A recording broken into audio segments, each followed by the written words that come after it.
کاش کہ کوئی اس کی مدد کو آ جائے، کاش کہ کوئی آ جائے۔ بھاگتے بھاگتے اب وہ مرکزی سڑک پر آ نکلی تھی، یہاں پر دن چڑھے ہونے کے باعث سنسان گلیوں سے زیادہ رش تھا۔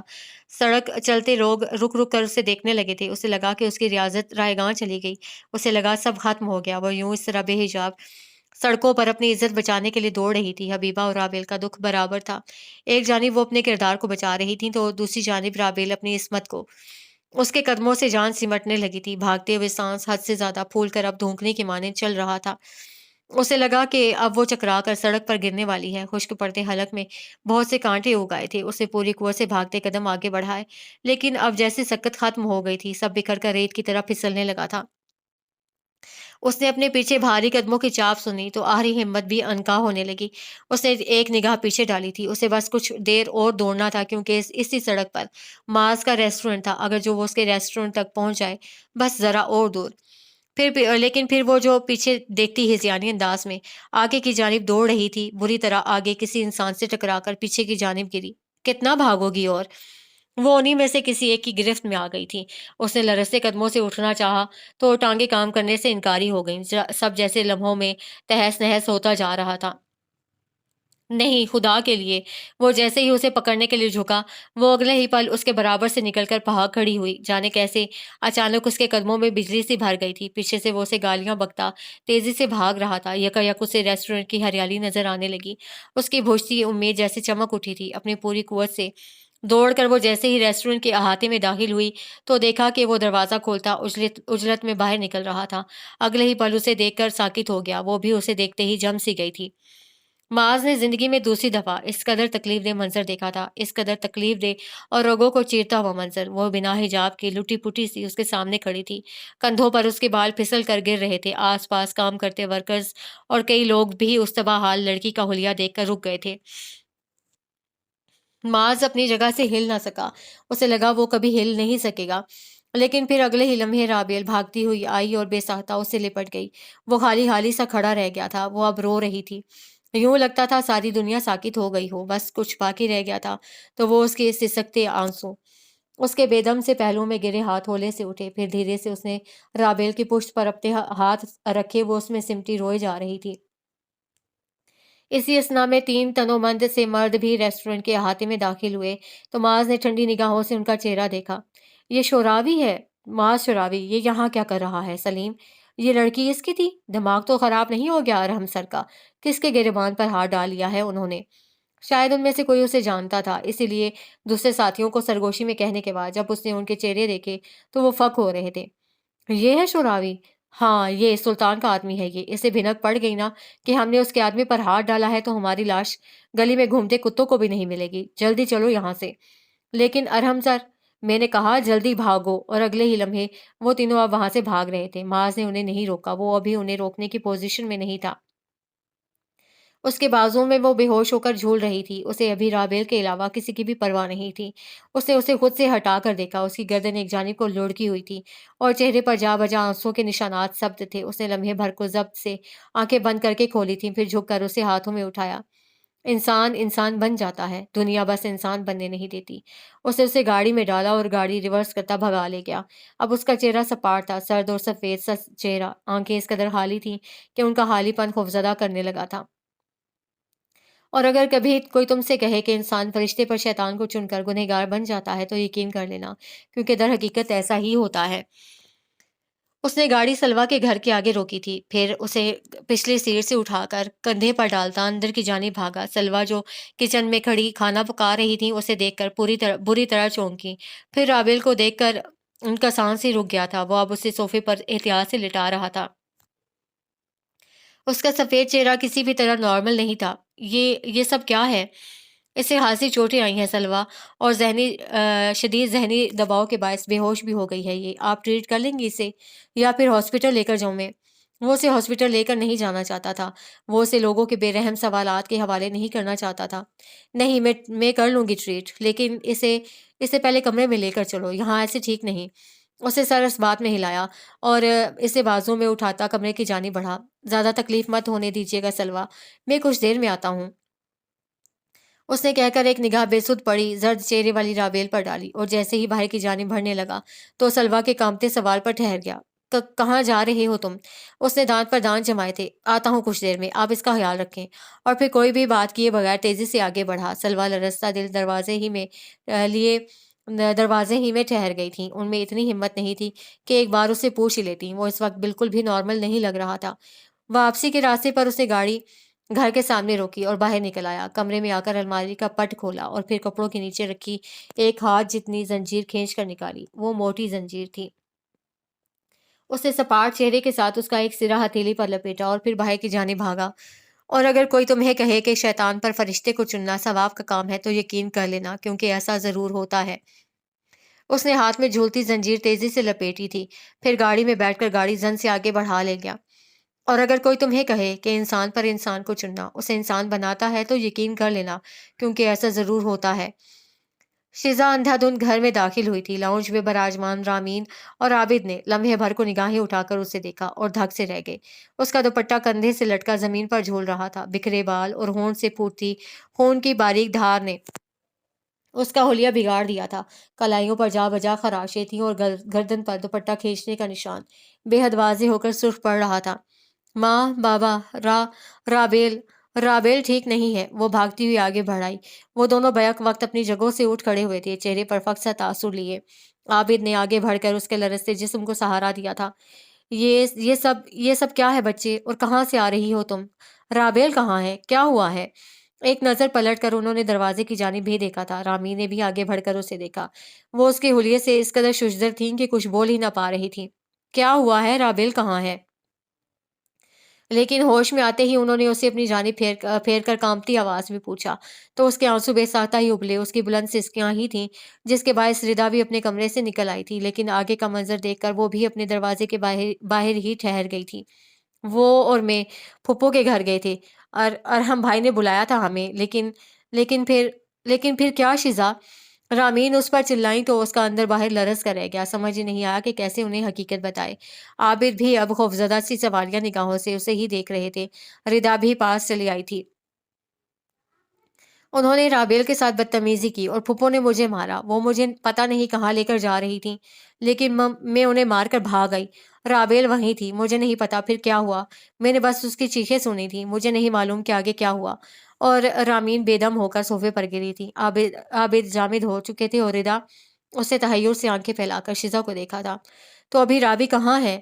مجھے نہیں پتا، اس نے کہا اور وہیں بے جان قدم لیے بیٹھتی چلی گئی۔ عابد دروازے کی جانب دوڑے تھے۔ سب جیسے لمحوں ہی میں تلپٹ ہو گیا تھا۔ یکا یک فون بجنے کی آواز پر رک کر لمحے بھر کو کال ریسیو کی۔ دوسری جانب شاید معاذ تھا۔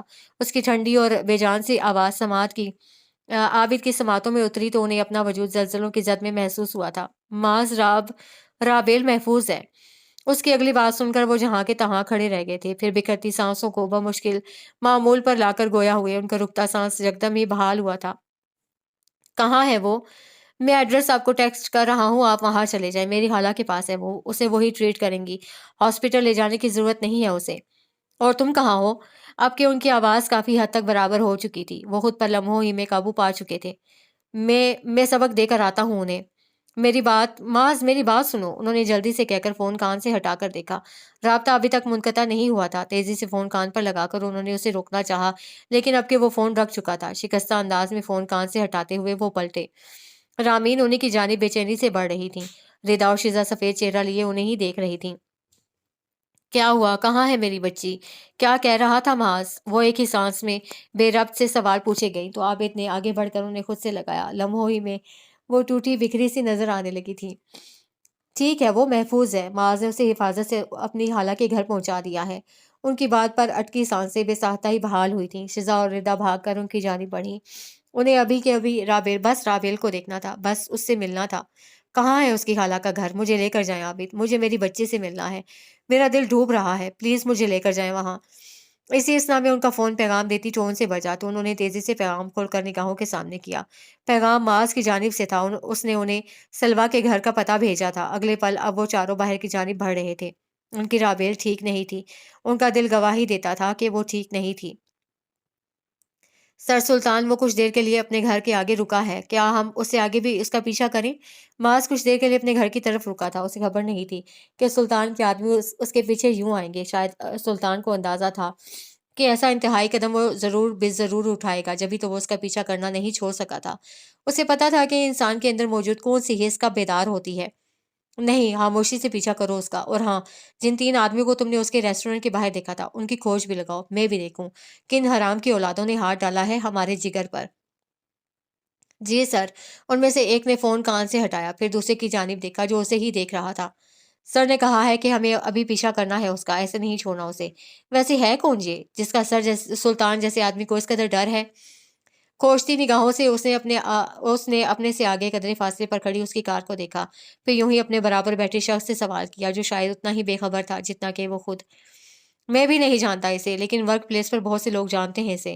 بہت سے لوگوں سے ذکر بھی سن چکا ہوں اس کا، سب یہی کہتے ہیں کہ وہ تاریک دنیا کا حصہ رہا تھا، لیکن پھر کسی وجہ سے سلطان نے اسے اس دنیا سے بے دخل کر دیا، اب وہ عام سا ریسٹورنٹ چلاتا ہے۔ ہاں، اتنا تو میں بھی جانتا ہوں۔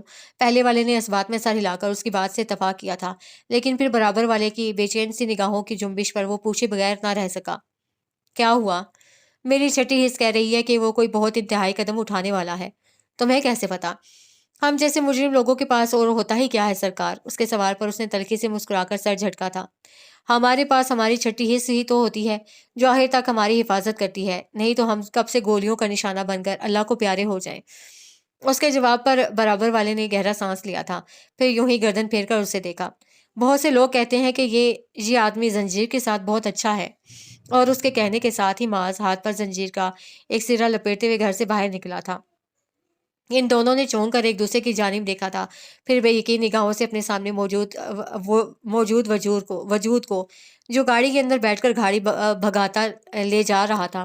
زنجیر کے ساتھ اچھا ہے مطلب؟ وہ شاہی کا شاگرد رہا ہے، اسے زنجیر سے انسان قتل کرنے آتے ہیں سلمان۔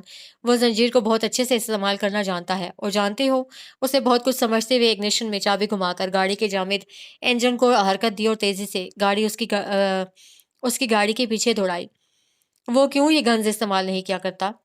صرف اس لیے کہ بندوق سے نکلی ہر گولی اپنا نشان چھوڑ جاتی ہے، ہر نکلی گولی بذات خود جرم کا ثبوت ہوتی ہے، ہر گولی اپنے چلانے والے کی گواہ ہوتی ہے، لیکن زنجیر؟ معاذ کے ہاتھ میں لپٹی زنجیر پر بہت سے نشان تھے، وہ نشان جن کا احساس وہ بخوبی کر سکتا تھا۔ زنجیر کوئی گواہ نہیں چھوڑتی، اور برابر میں بیٹھے شخص کو آج اندازہ ہوا تھا کہ وہ اتنا خطرناک کیسے تھا۔ لوگوں کے درمیان رہ کر شاید اس کے اندر کی یہ خصلت مر گئی ہوتی، اور مر بھی جاتی اگر جو یہ لوگ اسے پیچھے نہ دھکیلتے، لیکن اب دیر ہو گئی تھی، اب شاید بہت دیر ہو گئی تھی۔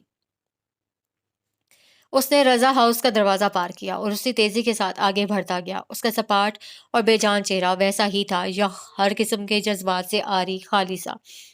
لاؤنج میں اسے وہ 3 تنومند سے آدمی نظر آ گئے تھے۔ زینوں سے ارحم قدم قدم اتر رہا تھا، اس نے ہاتھ میں قید زنجیر زور سے جکڑی، اس کی آنکھیں لمحے بھر میں سرخ ہو گئی تھیں۔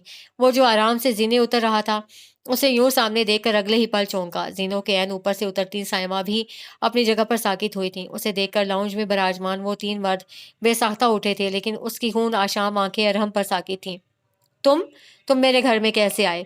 اور اس نے جواب دیے بنا بھاگ کر درمیانی فاصلہ عبور کیا تھا۔ پکڑو اسے! وہ یکدم چیخا تو تینوں مرد ماس پر جھپٹے۔ اس نے گھما کر بھاری زنجیر سے وار کیا تو ایک لڑک کر دور جا گرا، دوسرے کے گلے میں اسے اگلے ہی لمحے زنجیر کا بل دیا تو وہ سانس رکنے پر مچلنے لگا۔ اس نے جیب میں اڑسا چھوٹا سا چاقو، تیز دھار چاقو نکال کر اس کے ہاتھ میں گاڑا تو وہ بے ساختہ بلبلا کر نیچے گرا۔ تیسرا مرد اب کے کانپ رہا تھا، اس نے لات مار کر قدموں میں گرے آدمی کو پرے کیا، پھر پیشانی پر ابھرا پسینہ جیکٹ کی آستین سے رگڑا۔ اس پر جیسے حیوانیت طاری ہو گئی تھی۔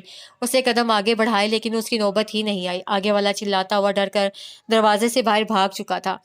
اگلے ہی لمحے اب اس کی نگاہیں زینوں کی جانب اٹھیں تو ارحم کی گردن پر پسینے کی بوندیں پھوٹ نکلیں۔ اسے اپنی موت آج سامنے ہی نظر آ رہی تھی۔ میں نے منع کیا تھا نا تمہیں ارحم کہ اس سے دور رہنا، لیکن تمہیں میری بات سمجھ نہیں آئی۔ پتہ نہیں تم لوگوں کو زبان کی بات سمجھ کیوں نہیں آتی۔ میرے گھر سے ابھی کے ابھی دفع ہو جاؤ۔ میرے بیٹے نے نہیں بلکہ تمہاری بیوی نے اکسایا ہے اسے ایسی حرکت کرنے پر۔ سائمہ کی پھنکار پر اس نے آنکھیں لمحے بھر کو بند کی تھیں۔ 13 سال قبل کی داستان شاید پھر سے دہرائی جا رہی تھی۔ وہ اس کی ماں پر بھی یوں ہی الزام لگا رہی تھی، اور اس کی ماں کا گھٹتا سانس اسے بھی سانس کے ساتھ دشواری دینے لگا تھا۔ میں نے کہا تھا کہ اس سے دور رہو، وہ چیخا تھا۔ گردن کے آس پاس بچھی نسیں ابھر کر سرخ ہو رہی تھیں۔ اس کے ہاتھ میں قید زنجیر اس قدر سختی سے کسی ہوئی تھی کہ اس کا خون رکنے لگا تھا، رگوں میں جیسے کوئی کڑوا سیال گھول رہا تھا۔ تم جیسے گنڈے موالی سے ہم ڈرنے والے نہیں ہیں، دفع ہو جاؤ اپنی نحوست لے کر ابھی کے ابھی۔ وہ اب بھی باز نہیں آئی تھیں۔ اس نے قدم زینوں کی جانب بڑھائے تو زمین پر گرے آدمی نے ہاتھوں سے اس کے قدموں کو جکڑا۔ وہ اگلے ہی پل منہ کے بل گرا تھا۔ ارحم نے تیزی سے نیچے اتر کر اس کے ہاتھ سے زنجیر چھیننی چاہی تو اس نے اسی تیزی سے اس کا گریبان پکڑ کر اسے زمین پر گھسیٹا تھا۔ وہ توازن برقرار نہ رکھنے کے باعث بری طرح الجھ کر گرا۔ اس نے قدم جکڑنے والے کو گھوم کر زوردار مکہ مارا تھا، اتنی زور سے کہ اس کے اپنے ہاتھ کی اوپری جلد پھٹ چکی تھی۔ وہ ناک پر بھاری مکہ لگنے کے باعث اگلے ہی پل بلبلا کر دور ہوا تھا۔ ارحم اٹھ کر اوپر کی جانب بھاگا تو اسے اس کے قدموں میں زنجیر پھنسا کر گرایا۔ اس کا منہ بری طرح سے زینوں سے ٹکرایا تھا۔ اگلے ہی پل اسے کوئی بھی موقع دیے بغیر وہ اسے گریبان سے گھسیٹ کر اٹھا رہا تھا۔ پھر ایک زوردار مکہ اس کی زخمی کن پٹی پر مارا۔ ارحم کے سر پر لمحے بھر کو سارا گھر گھوم کر رہ گیا تھا۔ چھوڑو، چھوڑو میرے بیٹے کو، جانور! سائمہ نے اس کے فولادی ہاتھوں کو ارحم کے گریبان سے جھٹکنا چاہا تو اس نے ایک ہاتھ جھٹک کر انہیں دور دھکا دیا۔ قوت سے دھکا لگنے پر وہ دور جا گری تھی۔ کیوں کیا تم نے ایسا؟ کیوں تکلیف دی تم نے اسے؟ وہ ایک ہی بات دہراتا اسے گھسیٹتا ہوا دیوار تک لایا اور اس کے سر کو پوری قوت سے دیوار میں دے مارا۔ ارحم کے سر سے اب خون کا ایک فوارہ بہہ نکلا تھا۔ اس کے سامنے ساری دنیا گھومنے لگی تھی۔ میں نے منع کیا تھا نا؟ اس نے جمے ہاتھ کا مکہ اس کے جبڑے پر مارا تو خون کے بہت سے چھینٹے اڑے، لہو میں لتھڑے، بہت سے دانت ٹوٹ کر گرے تھے۔ آج کے بعد کسی کے ساتھ تم اس طرح کا کوئی بھی عمل کرنے کے قابل نہیں رہو گے۔ اس نے اسے ایک جانب دھکا دے کر زمین بوس کیا تھا، پھر اپنی گری زنجیر لینے پیچھے کو مڑا، خون آلود ہاتھ پر زنجیر کا ایک سرا باندھا، سرد نگاہوں سے اس کا نیم مردہ وجود دیکھا۔ بکھرے بالوں والی رابیل اگلے ہی لمحے اس کے سامنے گھومی تھی۔ اس کا خیال آتے ہی اس کی کن پٹیوں میں خون ایک بار پھر سے ٹھوکریں مارنے لگا تھا۔ اس نے دانت جما کر اس کے گلے میں زنجیر کسی اور دونوں ہاتھوں کو پوری طاقت کے ساتھ پیچھے کی جانب کھینچا۔ وہ قاتل نہیں تھا، لیکن شاید آج وہ قاتل بننے جا رہا تھا۔ وہ نہ تو رابیل کا ماز لگ رہا تھا اور نہ ہی حبیبہ کا، بلکہ ابھی تو وہ ماز ہی نہیں لگ رہا تھا۔ اسی پل داخلی دروازے سے سلطان داخل ہوا اور پھر اسے دیکھ کر چند لمحے کے لیے اپنی جگہ ہی جم سا گیا۔ ارحم کی حلق سے اب غر غر کی آوازیں آنے لگی تھیں۔ اس نے گردن کے گرد لپٹی زنجیر اور زور سے جکڑی تو وہ پیر رگڑنے لگا۔ ماز پسینے سے شرابور ہونے لگا تھا۔ اس کے ماتھے پر گرتے بال اس ٹھنڈ میں بھی پسینے کے باعث ماتھے پر چپک گئے تھے۔ ہاتھوں کی نسیں طاقت لگانے پر ابھرنے لگی تھیں۔ وہ تیزی سے بڑھا اور اسے ارحم سے الگ کیا۔ اس نے سلطان کا ہاتھ جھٹکا تو اسے جواباً پوری قوت سے اس کے رخسار پر چانٹا رسید کیا تھا۔ وہ لڑکتا ہوا پیچھے کو گرا۔ ارحم اب بے دم ہو کر سانسیں لے رہا تھا۔ معاذ ایک بار پھر سے اس پر جھپٹنے کے لیے اٹھا تو سلطان نے اسے گریبان سے جکڑا۔ چھوڑو مجھے، میں اس کمینے کا خون پی جاؤں گا۔ زندگی تباہ کی تھی اس کی ماں نے میری، اور اب یہ میری زندگی مجھ سے چھین رہا تھا۔ ہوش میں آؤ معاذ، انسان بنو۔ اس نے اسے پیچھے دھکا دے کر ارحم سے دور ہٹایا تھا۔ وہ بے دم قدموں کے ساتھ پیچھے کو گرا۔ اس کا طاقتور جسم بے حد تھک گیا تھا، اور یہ تھکن آج کی نہیں تھی، یہ تھکن برسوں کی تھی، برسوں سے اس کے ساتھ تھی۔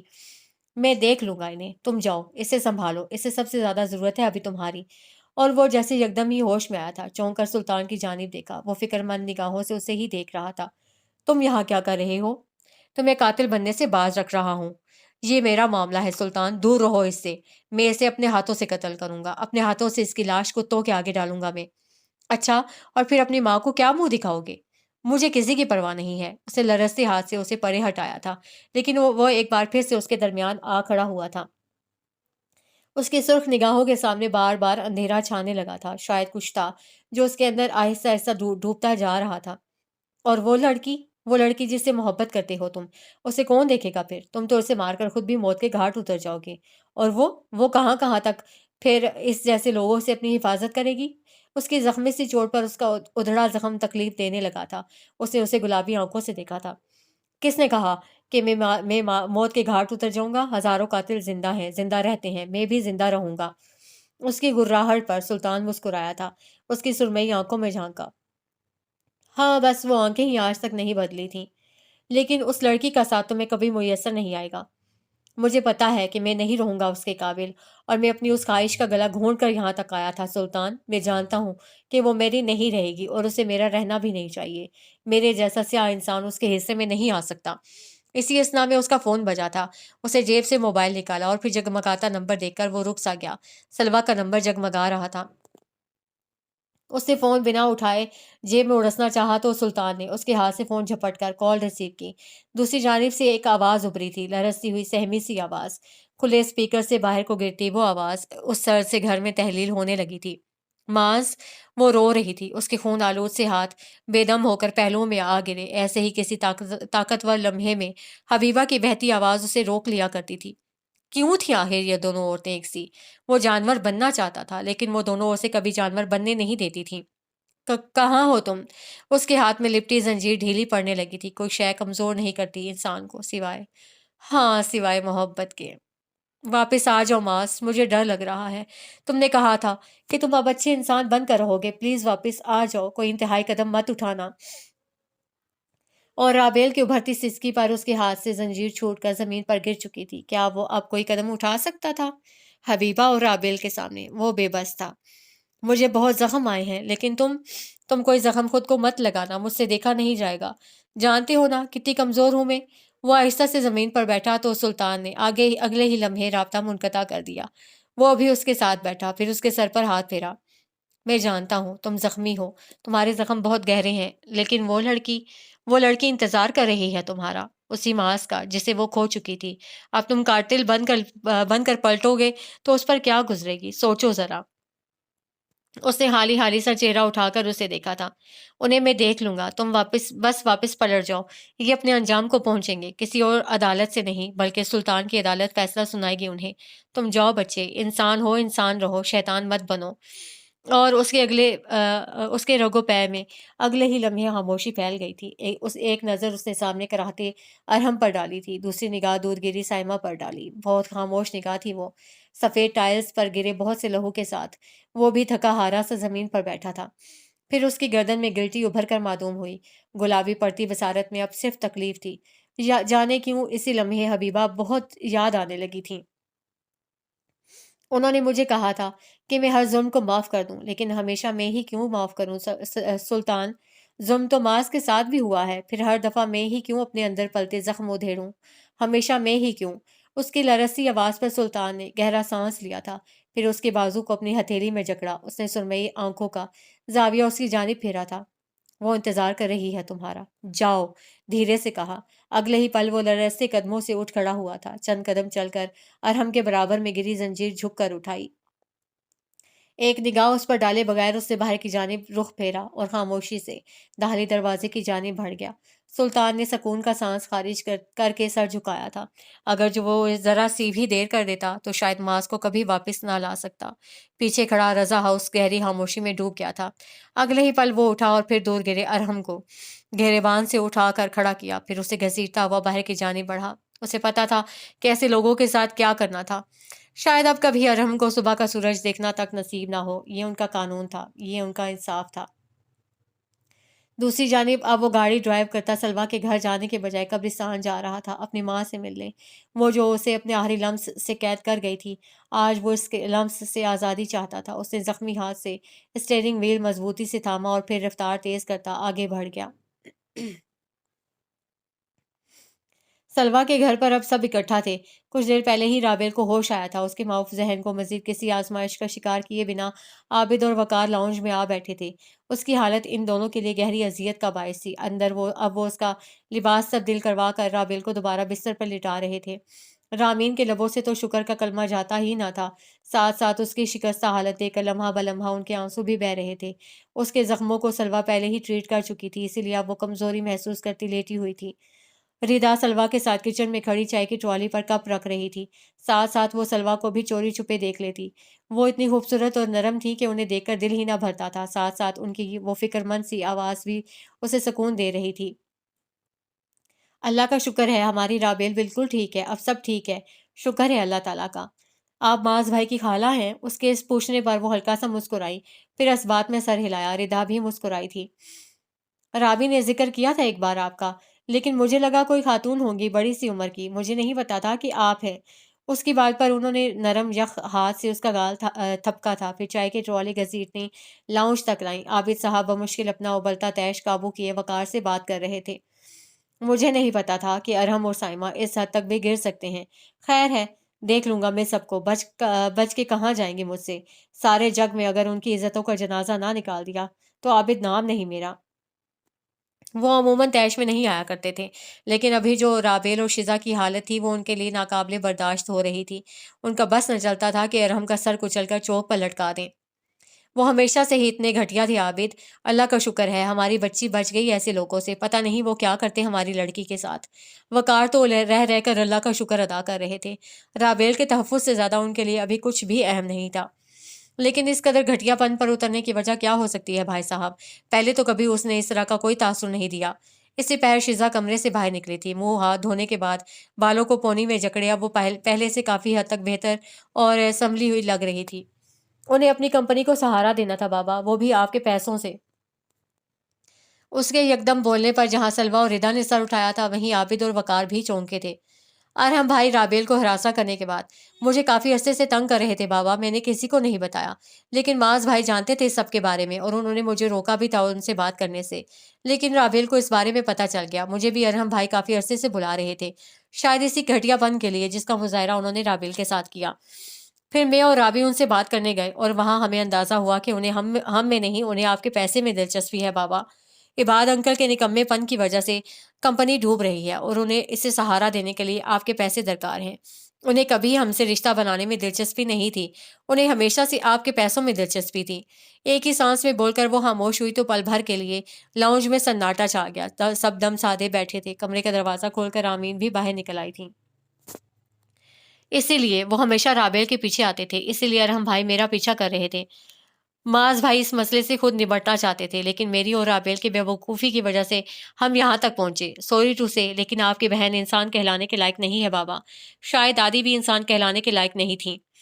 اس کی آنکھ سے آنسو ٹوٹ کر گرا تھا۔ اسے اب سمجھ آیا تھا کہ ہمیشہ رابیل تائی کے بارے میں بات کرتے کرتے کیوں رو پڑتی تھی۔ ہاں، اس کا اندازہ اسے آج ہوا تھا۔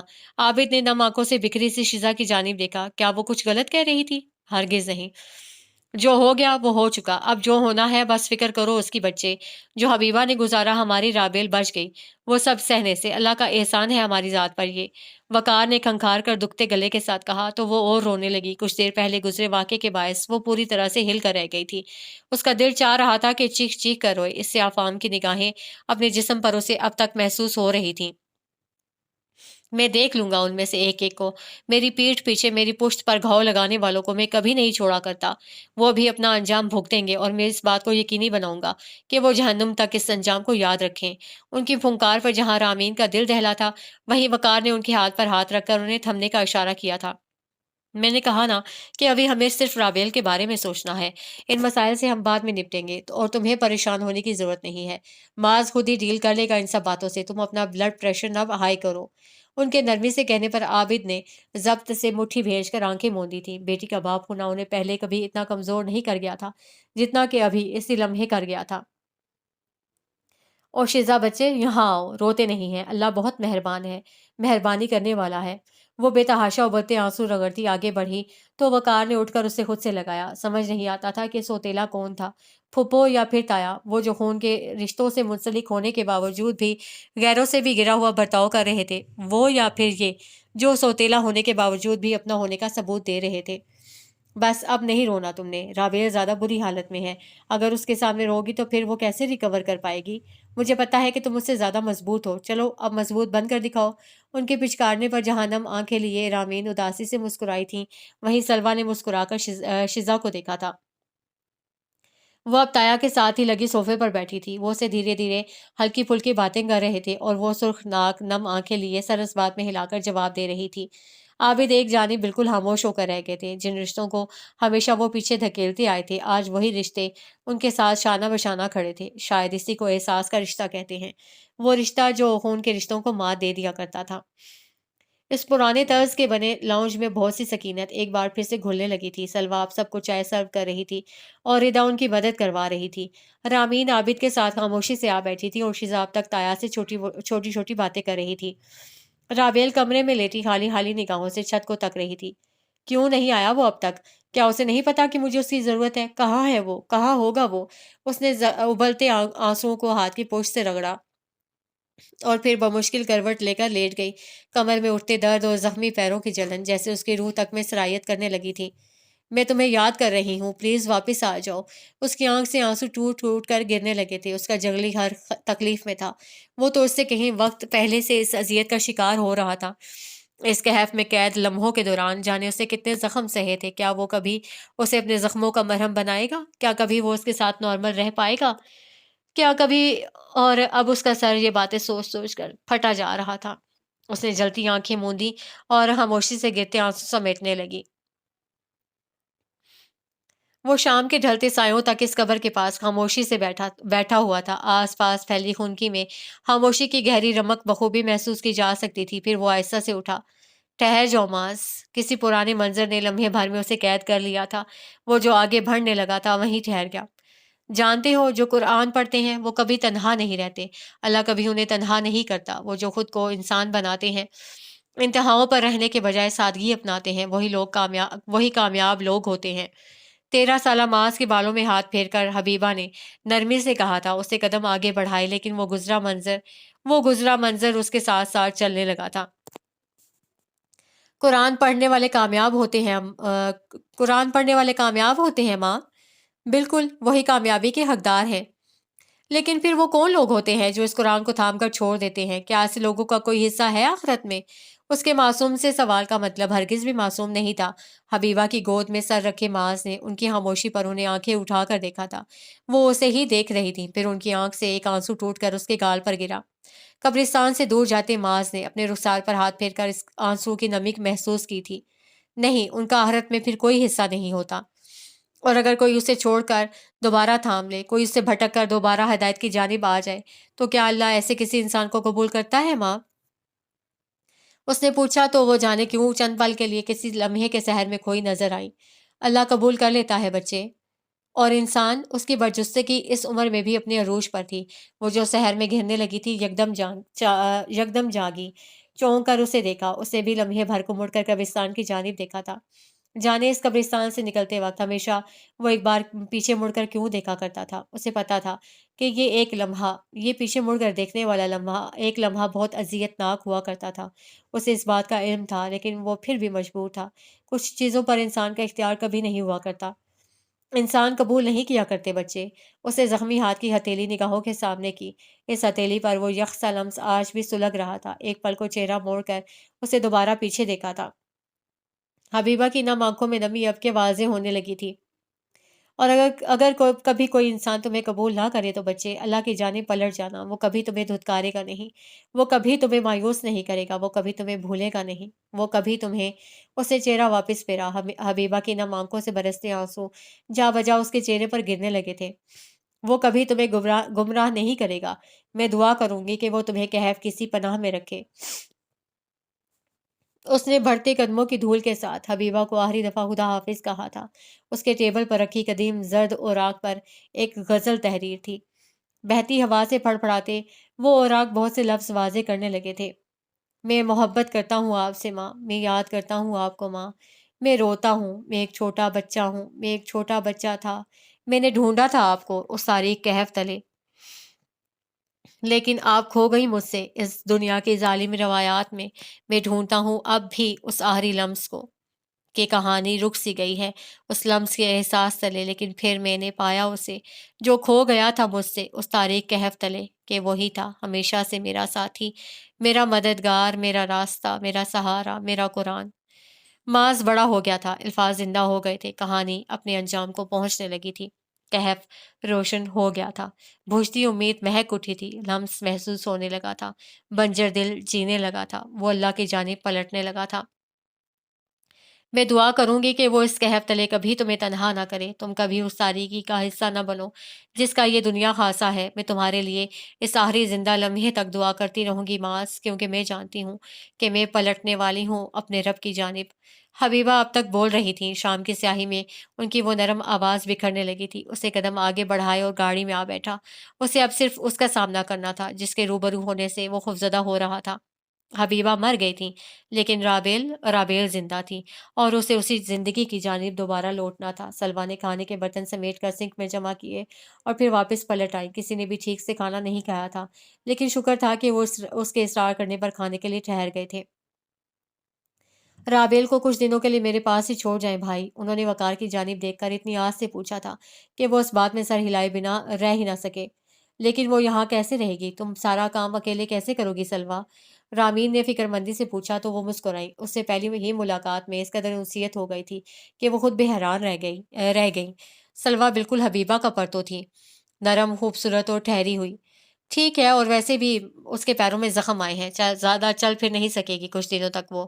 اچھا ہے وہ تمہارے پاس ہی رہ لے، کوئی مسئلہ نہیں، لیکن وہ خود جہاں رہنا چاہتی ہے، پوچھا تم نے اس سے؟ عابد کے خاموشی سے کھڑے رہنے پر وقار نہیں بات آگے بڑھائی تھی۔ سلوا نے سر جلدی سے اس بات میں ہلایا تھا۔ جی میں نے پوچھا ہے اس سے، اسے کوئی اعتراض نہیں، لیکن اگر عابد بھائی کو کوئی اعتراض ہے تو کوئی نہیں، مجھے کوئی اعتراض نہیں۔ اچھا ہے وہ کچھ دن یہاں رہے گی تو بار بار وہ باتیں یاد کر کے پریشان نہیں ہوگی، رہ لے بھلے وہ یہاں، مجھے کوئی اعتراض نہیں۔ وہ کہہ کر بھائی کی جانب بڑھے تو رامین نے بھی مسکرا کر سلوا کو گلے لگایا، پھر آگے بڑھ گئیں۔ اب ردا اور شیزا اسے بغل گیر ہو رہی تھیں۔ سب سے آخر میں وہ وقار کے ساتھ دروازے تک آئیں، سب کو خدا حافظ کہہ کے وہ واپس پلٹیں۔ کمرے کا دروازہ کھول کر دیکھا، رابعہ سو رہی تھی۔ اچھا تھا وہ زیادہ سے زیادہ آرام کرتی۔ آہستہ سے دروازہ بند کر کے وہ واپس مڑی اور کچن کی جانب چلی آئی۔ جلدی جلدی برتن دھو کر کچن صاف کیا اور پھر قریباً آدھے گھنٹے بعد اب وہ لاؤنج میں جائے نماز بچھاتی عشاء کی نماز پڑھنے لگی تھیں۔ ایک پل کو فکر مند سی نگاہیں گھڑی کی جانب پھیریں۔ 10:30 بج رہے تھے، جانے وہ کہاں تھا، ابھی تک آیا کیوں نہیں تھا؟ اب تو انہیں بھی پریشانی ہو رہی تھی۔ پھر ذہن جھٹک کر نیت باندھی۔ فرض پڑھنے کے بعد وہ سنتوں کے رکوع ہی میں جھکی تھیں کہ یکلخت دروازہ کھلنے کی آواز آئی، پھر کسی کے قدموں کی بھاری چاپ۔ انہیں اس کے انداز کی پہچان تھی۔ وہ آ کر آہستہ سے صوفے پر بیٹھا، یوں ہی گردن گھما کر گھڑی کی جانب دیکھا تھا۔ اسی اثنا میں انہوں نے سلام پھیر کر سکون سے چہرہ اس کی طرف موڑا۔ وہ صوفے کی پشت سے سر ٹکائے آنکھیں موندے بیٹھا تھا۔ ان کی نگاہ اس کے زخمی ہاتھوں پر پڑی، پھر وہ سر ہلاتی اٹھیں، فرسٹ ایڈ باکس ساتھ لیتی اس کے برابر آ بیٹھیں۔ ان کے بیٹھنے پر اسے چونک کر آنکھیں کھولی تھیں۔ جب زخمی ہوتے ہیں نا تو زخم پر مرہم رکھنے کا بھی سامان کرتے ہیں۔ انہوں نے اس کا ہاتھ لے کر زخم صاف کرنا چاہا تو اسے اپنا ہاتھ واپس کھینچ لیا۔ سلوا نے لمحے بھر کو حیرت سے اس کی جانب دیکھا تھا۔ میں ٹھیک ہوں، مجھے پتا ہے تم ٹھیک ہو، تم معاذ ہو، تمہیں کیسے کچھ ہو سکتا ہے؟ انہوں نے ایک بار پھر سے اس کا ہاتھ لینے کے لیے ہاتھ بڑھایا تو اسے گہرا سانس لے کر اب کے ہاتھ بالکل پیچھے کر لیا تھا۔ خود کر لوں گا میں، بس آپ کو دیکھنے آیا تھا۔ وہ کیسی تھی؟ اس نے براہ راست سلوا کی جانب دیکھنے کی بجائے نگاہیں سامنے جمائے ہی پوچھا تھا۔ انہوں نے اس بات میں سر ہلا کر سمجھتے ہوئے فرسٹ ایڈ باکس بند کیا، پھر آگے بڑھ کر اسے درمیانی ٹیبل پر رکھا۔ ٹھیک ہے وہ زخم کافی گہرے آئے تھے اس نے کان کی لو کھجا کر لہجہ حت الامکان سرسری رکھا تھا۔ وہ اس کے اس انداز پر مسکرائی تھی۔ تمہیں اگر اس کے زخموں کی پرواہ ہوتی تو ضرور اسے دیکھنے ایک دفعہ اس پورے دن میں آتے، لیکن تم تو غائب رہے۔ ان کی چوٹ پر اس نے تیزی سے گردن گھما کر انہیں دیکھا تھا، وہ بھی اسے ہی دیکھ رہی تھی بے حد سنجیدہ نگاہوں سے۔ مجھے کچھ کام تھا۔ کام رابیر سے زیادہ ضروری تھا تو کیا چھوڑ دیتا ان کو؟ یکدم ہی اس کی آواز بلند ہوئی تھی۔ سلوا نے بے ساختہ پلٹ کر کمرے کے بند دروازے کی جانب دیکھا تو وہ بری طرح چونکا، نگاہیں بند دروازے پر پھسلیں، ساکت پتلیوں میں جنبش ہوئی۔ اگلے ہی پل وہ سلوا کو دیکھ رہا تھا۔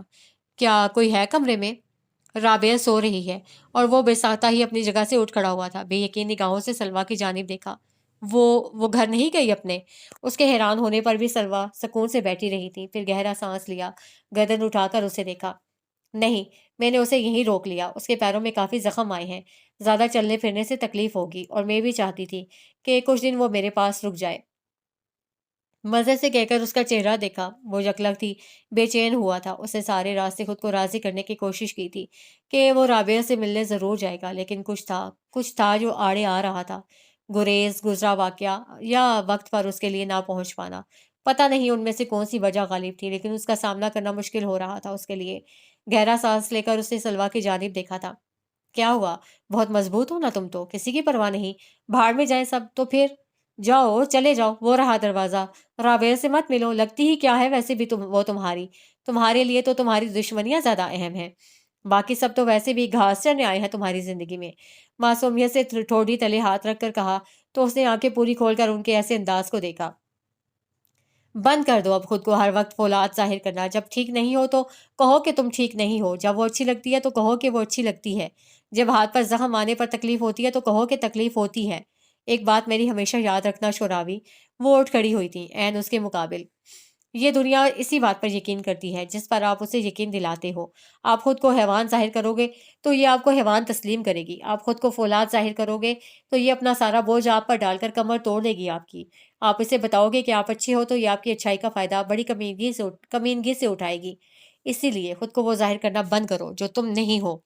انسان کا ظاہر و باطن برابر ہو جائے تو بہت سی آزمائش ویسے ہی سمٹ جاتی ہے۔ بیک وقت اتنے بوجھ کے ساتھ رہنا بند کرو اور اگر ہمت ہے تو جاؤ، چلے جاؤ اسے بغیر دیکھے۔ ایک آخری نگاہ اس پر ڈالی اور پھر بچھے جائے نماز کی جانب چلی آئیں۔ وہ تو اپنی جگہ ہی ساکت ہو گیا تھا۔ سلوا کے الفاظ نے اس کے سامنے چھائی دھند ہاتھ سے صاف کر دی تھی اور اب وہ اپنے نفس کے آئینے میں خود کو بہت وضاحت سے دیکھ رہا تھا۔ پھر ایک نگاہ اٹھا کر اس بند دروازے پر ڈالی۔ کیا وہ اسے دیکھے بغیر جا سکتا تھا؟ کیا واقعی